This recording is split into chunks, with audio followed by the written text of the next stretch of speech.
أنس متى ناوي تخطب؟ متى ناوي؟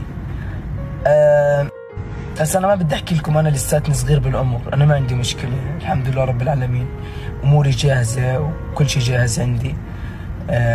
الحمد لله رب العالمين طبعا.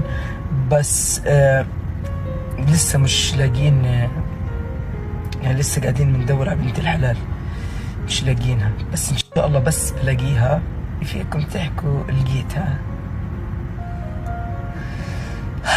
أكون صريح معكم ولا ألف وأدور، يعني في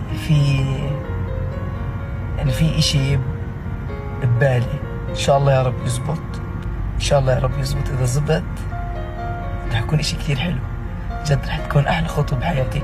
بس بدها وقت، يعني بدها وقت، هاي الشغلة بدها صبر. بس إذا زبطت